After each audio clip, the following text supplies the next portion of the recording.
Bonjour à tous, je suis très heureux d'intervenir pour ce Forum Europe-Afrique organisé dans le cadre de la présidence française de l'Union européenne.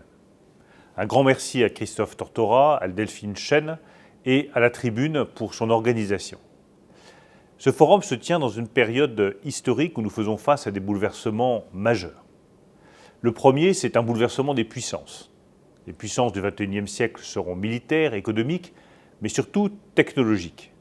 Et il n'y aura pas au XXIe siècle de souveraineté politique sans souveraineté technologique, ni pour l'Europe, ni pour l'Afrique. Nous devons donc investir massivement dans les nouvelles technologies. Le deuxième bouleversement, c'est le changement climatique. L'Europe et l'Afrique sont deux des continents qui sont les plus exposés à ces changements.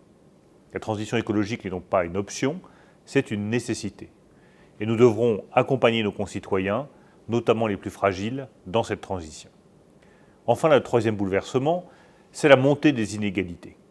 Elles sont le poison du capitalisme moderne. Elles se creusent au sein de nos sociétés avec la mondialisation et avec l'essor des technologies numériques.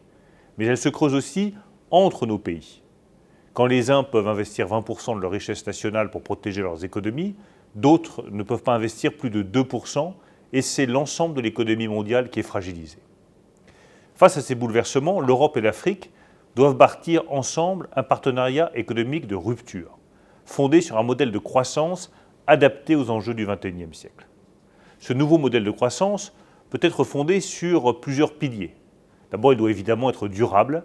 Il y a urgence à investir dans les énergies décarbonées pour réduire notre dépendance aux hydrocarbures.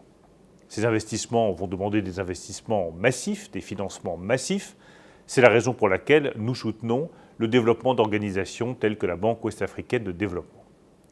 Ensuite, notre croissance doit être innovante.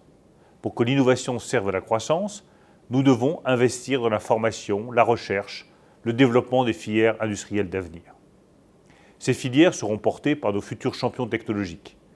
Et quand je vois le nombre d'entrepreneurs européens, africains, qui se lancent dans des aventures technologiques, et quand je vois le succès de Choose Africa, l'Alliance pour l'entrepreneuriat, quand je vois que chaque année, nos entreprises battent des records de levée de fonds, je crois qu'il y a raison d'être optimiste pour nos deux continents.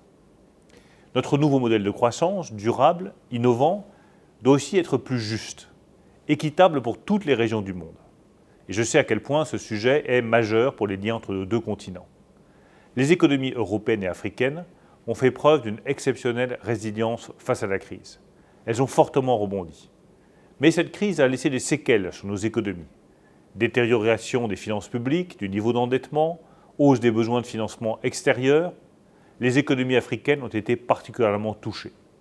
C'est la raison pour laquelle le président de la République a fait d'une priorité la mobilisation de la communauté internationale pour apporter des réponses à leurs besoins de liquidité et à leurs besoins plus structurels. En mai dernier, la France a accueilli le sommet pour le financement des économies africaines. Il a été une première étape importante pour répondre à ces besoins. Il a permis d'acter la suspension de la dette du G20, du Club de Paris pour 28 pays africains et l'allocation de dizaines de milliards d'euros de tirages spéciaux. Le sommet Union européenne-Union africaine des 17 et 18 février dernier a constitué une deuxième étape majeure. Les États européens se sont engagés à soutenir leurs partenaires africains dans leurs investissements à hauteur de 150 milliards d'euros sur 7 ans.